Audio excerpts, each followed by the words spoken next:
Okay guys, welcome back to the STPL. My name is Kix, joining me is Rapid, and we're about to head into Game 2 of Red vs DM. I want to point out that Kix is casting StarCraft instead of going to watch BTS tonight in London, so if you guys are out there, make sure to let him know that he made the right decision. It's good to be back, Kix, and after Game 1, I want to say that DM has a chance to come back, but honestly, Red had a killer last season, and they're looking good to this season as well. Yeah, now Red and DM have actually met before. Unfortunately, the database can't tell you the stats from that, but I am working on a new database system. Well, it's not a new database system, but it's a new database model, is the proper way of saying it, which will be able to display all that stuff, and that'll be ready hopefully in the next couple of months, so that should be cool if I can get that working, but Radley's helping me with that. Radley from Netwars, of course. But let's have a look back at our series as we introduce our next couple of players. So, for Red, we do have a Liquid Drone himself, it's Eriador. Now, Eriador did lose his first game this round. He is currently 0-1 against Zerg, so not had the best luck against Zerg so far, but he did go 1-for-1 last round against his opponent, who is going to be Yaj, the North American, I believe, DM Zerg player. He is 0-for-1 as well this season, or this round even. God damn, I need to call them seasons instead. I always call it like that anyway. I guess I'll just rename it. Well, I mean, you do have that power kick. I do have the power to just rename it, it's kind of crazy.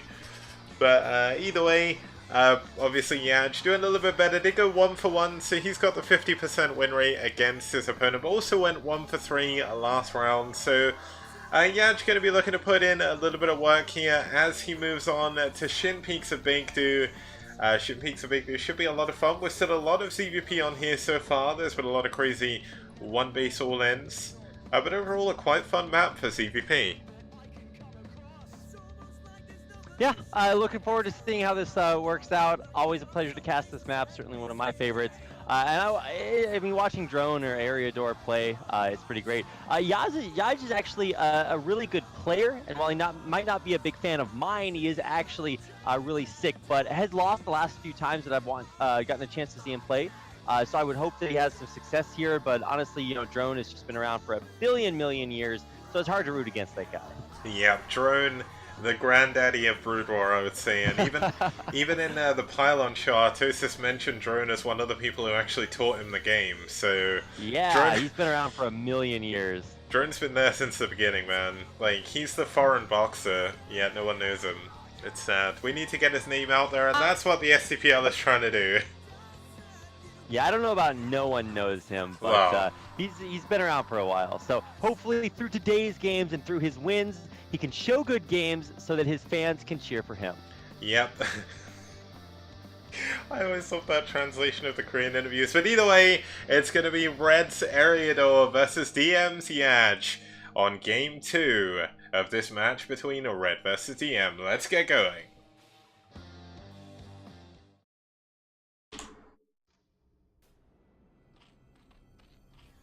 And starting us off in the top right-hand position, we do have the Red Zerg fighting for DM.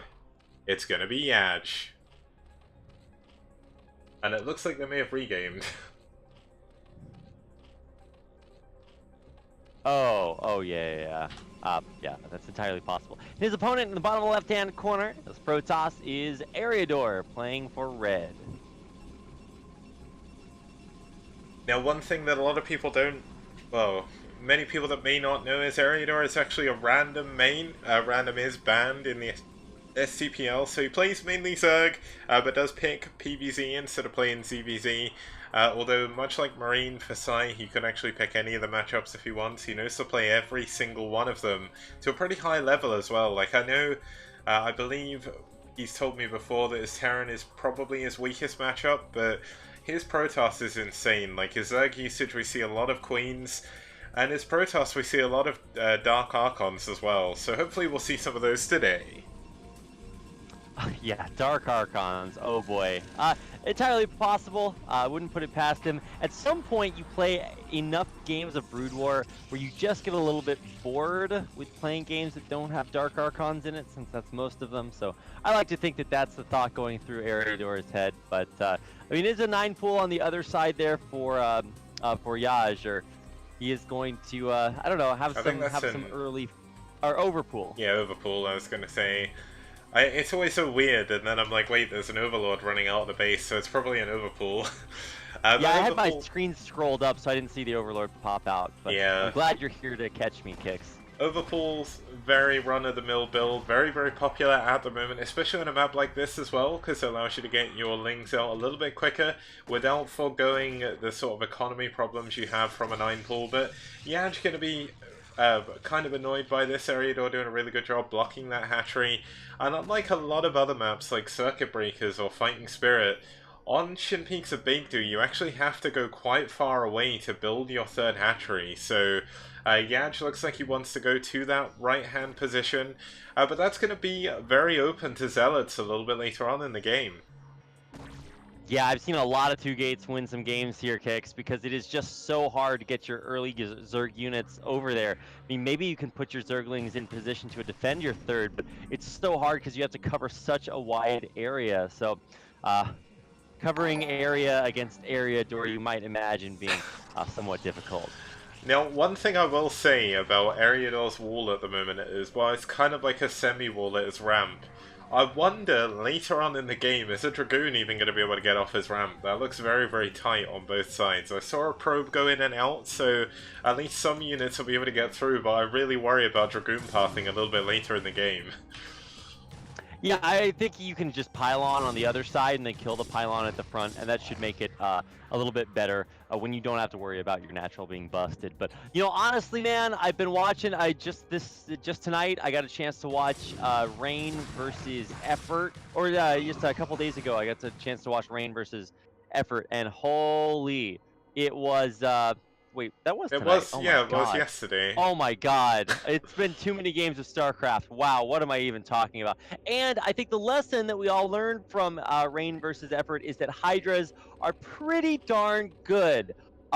So getting a third base as Protoss in PvZ, at least currently out here in Korea, is just the hardest thing to do. Yeah. We'll see if Area can do it. Yeah, now Eri looks like he's actually going to skip his second Nexus for now. He's actually going to play on one base for a while. A very clever decision, I would say, on this map. Now we've actually got a pylon with a probe at Yaj's third base already. Now that could be for some cannons. Looks like he is saving some money though. He needs to go quickly though in case the the creep's gonna block the cannon spot. He needs to go like, oh there. I think it just blocked the cannon spot. Yeah, that's a bit awkward. Oh dear.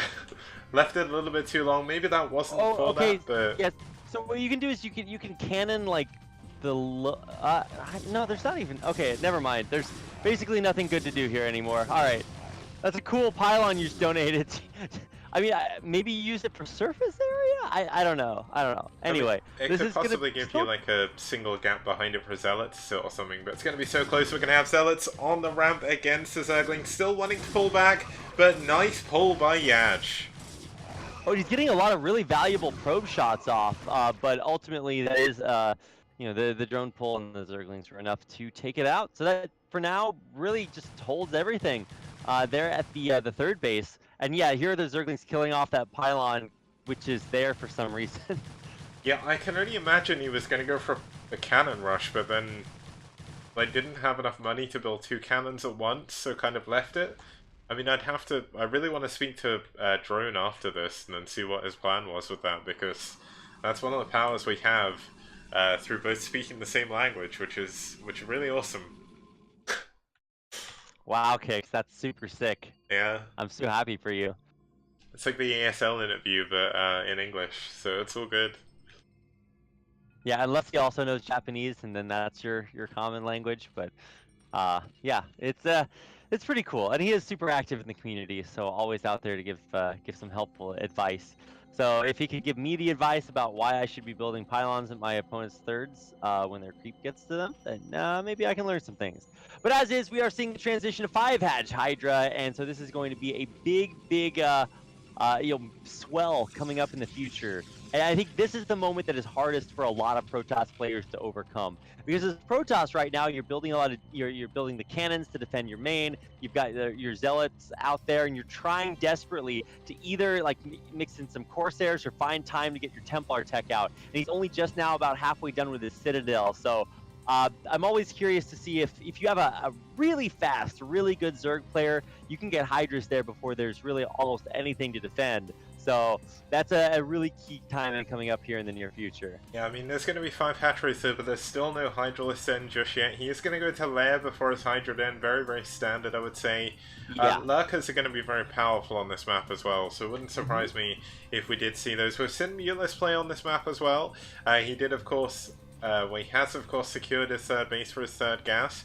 No second gas as of yet. 6th hatchery actually being added on at the natural and the Hydralisk Den. So going to be 6-hatch Hydra coming in from Yaj. Now that is going to give Eriador a little bit longer in order to get his Templar tech up. The Citadel is researching Zealot leg speed already. We're going to have +1 upgrading on that forge as well. And second gas going to be coming in for him too. Nice drone drill on the ramp. That actually glitches out a couple of the Zealots. The Zerglings get into a decent spot, and this is sort of the light build of what Eriador wanted to do earlier, blocking the ramp with a pylon and cannons and Zealots.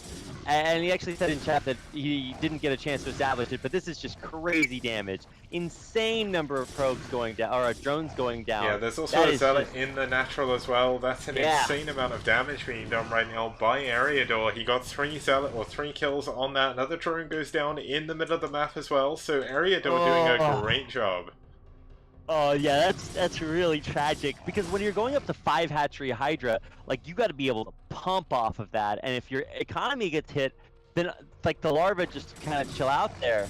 And he's actually going to get more drone kills with these, and there's not enough Zerglings here. I think this might just be kind of the beginning of the end, it feels like. Yeah, no, we're going to see Yaj going for a counterattack. There's only going to be 3 cannons here that are not walled off behind anything, but that Zealot getting a great position at the back there. 10 kills on that guy before he gets taken down, and Yaj is going to need to rebuild a lot of drones before he can go into an aggressive posture here.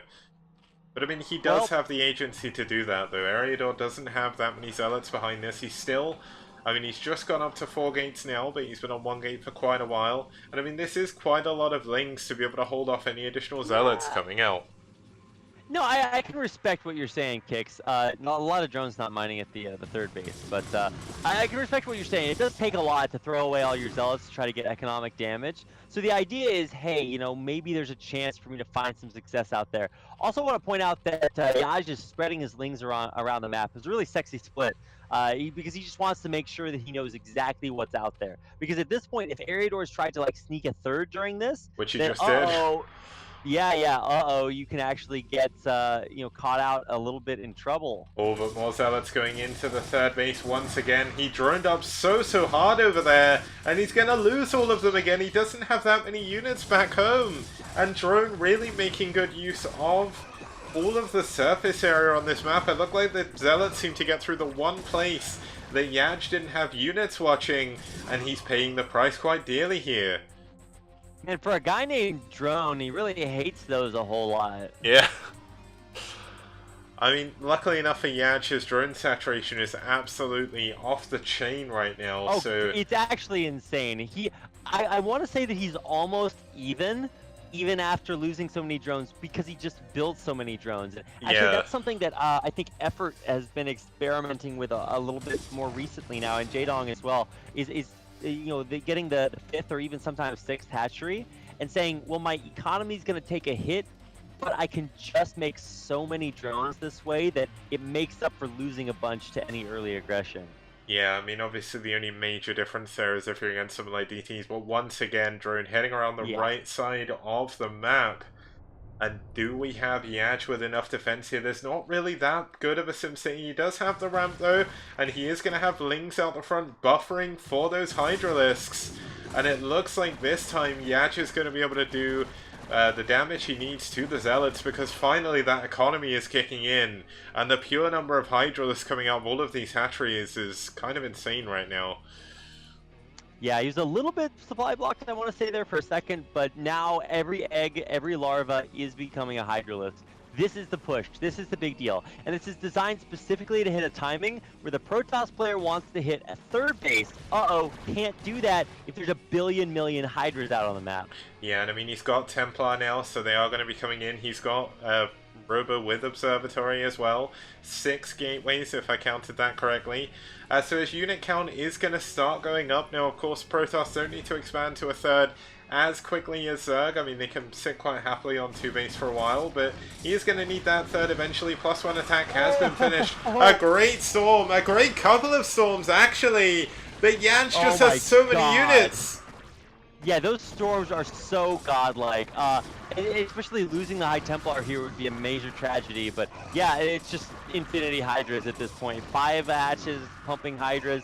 You're not going to be able to storm all of those realistically with just 3 Templar. He's going to lose the Templar, so they won't get the extra value. But even as the rest of Eriador's army joins here, actually, Yaj might have overextended a little bit. Yeah, but he's going to head back home. It was probably worth it just to snipe those Templar. Yeah, no, it looks like Yach's macro did drop just a little bit there. His lava was sitting quite idle, but he is building units off of every single hatchery he has right now. And, I mean, one thing you can say from the state of this game, from the drone saturation, this is certainly not going to be drones. We're going to have creep colonies being added on to the third base. Looks like Yach wants to go in to a 4th base at some point as well, but I mean, there's just so many Hydralisks falling out right now, and Eriador is struggling to take a 3rd base. He's going to try and go for the bottom right, though, and he should be able to defend that with the units he has. Yeah, I think that's by far the best opportunity to take. He's got a pylon wall up, and that should come up pretty well. Kind of interesting to watch Yaj's 3rd base, because the drones on the bottom patches of minerals are actually mining to the lower hatchery, but the rest of the drones are mining to the upper hatchery. So really, this is a huge advantage to playing the Zerg race, because you get better mining from your bases. But he's not mining gas there, interestingly enough, and the Zealot's actually going to be able to get up there. The Hydra's out of position. Oh my god. What? Well, I feel what? Okay, well, there's no defenses there. Decent storms here. 3rd one's going to be the charm. There we go. But how many more does he have? I think he's got a 4th now, just now walking in. Maybe not actually. A great storm. Oh my god, so many good storms right now, and it looks like Eriador may have actually broken through. All of the drones at the 3rd base are gone. That's so insane. He didn't run the drones either. But, I mean, with those storms, you almost just could have killed them with that. Wow, that's insanity. Okay, well, now these are Archons. Those things are pretty fat. They can just stand on the ramp and block it, and nothing will get up there ever again. Now, luckily, that first Evo Chamber did finish its upgrade just before it died, so we're going to have a repeat of the other day where the upgrade, like, loses itself within, like, a half a second. So Yaj back home is going to have a lot of hatcheries still. He's trying to take the top left. But this is the first time, really, that Eriador has taken a massive lead in this game. He's up by 60 supply, and his train does not look to be Wait, it doesn't look like it's willing to put on the train is not going to be pulling brakes. into the station anytime soon. Yeah. His train will not be being derailed. The conductor of the choo-choo will keep chewing as long as Eriador keeps playing this game. Yeah, all of those were things that you were going to say, right, Kix? Yeah, pretty much. That just basically figured everything out for me. You're going to have Eriador actually expanding to the top right position now. He's taken the high ground over by the old 3rd of the Zerg right now. So we're going to have a little bit of a weird situation where the units kind of pass each other in that weird Ling-only, Zealot-only hole. But it's going to be the Protoss army on the high ground once again. The Zerg army going to be trying to go up, but there is lurkers here. But there is a single observer to try and keep this going, and that's a great storm once again. Jeez, man, Ares storms have just been insane this game. I mean, that is the benefit of playing a map that obviously he does know very well. Yaj pointing that out as he does tap out. I think honestly, yeah, you know the map, but like you know where to put those storms. That's pretty darn impressive. So GG, that's gonna do it. Eriador takes game number 2 for Red. He does, and that was a really well played game by him. That's going to make them, or put Red up 2-0, so that's going to benefit them as we head into the third game after this short break. See you guys very